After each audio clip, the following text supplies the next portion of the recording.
Hi, my name is Austin, and our project is called Predicting Injury Crashes. We're using NYC motor vehicle collision data to predict which crashes are the most likely to result in injuries, especially for vulnerable road users like pedestrians and cyclists. The idea is to move from just reacting after serious crashes to predicting injury risk in advance so the city can intervene earlier. We're presenting today with our team, Kang, Casey, Michael, and myself.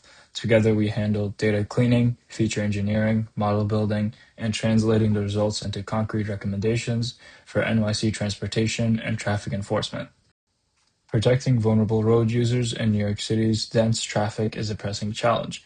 Accurate predictions of injury-related crashes can guide where to add protected bike lanes, safer crosswalks, or extra enforcement.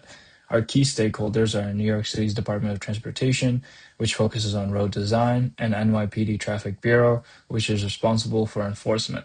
Both need data-driven insights to decide where to act first. On this slide, we link our analysis directly to those stakeholders. For NYC Department of Transportation, our model helps target very specific high-risk corridors and intersections rather than broad zip codes.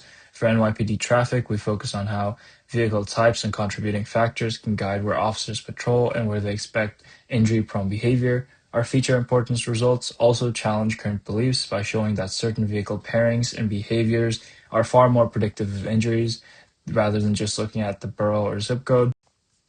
From there, we translate problems into business questions for Department of Transportation. Which roadway-related variables like street name, cross street, and locations most strongly predict injury crashes, and can machine learning help them prioritize proactive redesign? For NYPD traffic, which driver-related factors and vehicle types are most predictive of injury crashes, and how accurate can a model be in flagging injury-likely crashes before they happen? To answer those questions, we use the NYC Motor Vehicle Collisions dataset with over 2 million rows and 29 columns. Each row is a single reported crash. We engineer a target variable called vulnerable crash, which is yes when at least one pedestrian or cyclist is injured or killed. We also include vehicle types, contributing factors, and detailed geographic information.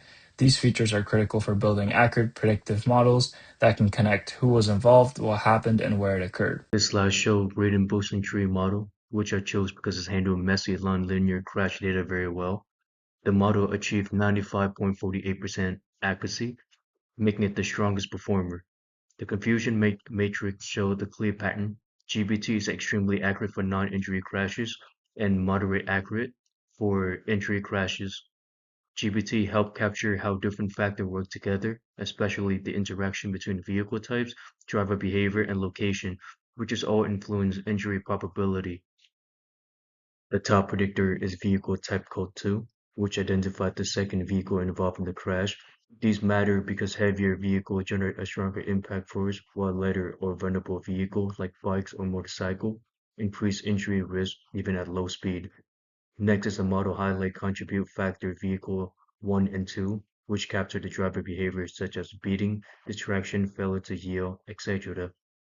These actions significantly increase the likelihood of injuries, and GPT handle these nonlinear patterns very well. Location features like borough or zip code also contribute, showing that certain areas consistently have a higher injury severity. Overall, GPT indicate that injury risk is driven mainly by vehicle types and driver behavior, with location acting as a secondary factor. This slide showed the random forest model, but with the same dataset, the model reaches 93.17% accuracy, slightly lower than GPT but still very strong. Random forests highlight latitude, longitude, and zip code as a top predictor. This means that injury risk in NYC happen geographically. Certain zip codes consistently show higher severity. This spatial pattern may include busy pedestrian zone, high traffic intersection, or dense urban layout. The important takeaway is that GPT and random forests do not contradict each other. GPT focus on behavior and vehicle involvement, random forest and focus on location, environment, context, and together they provide a complete, consistent picture of how injury-related crash happen in one NYC. Our model result match real crash patterns seen across NYC. The high-risk location identified in the data line up with the same hotspot that Department of Traffic and NYPD consistently report. Department of Traffic can target redesign the high-risk area, and NYPD can shift patrol toward predicted injury hotspot.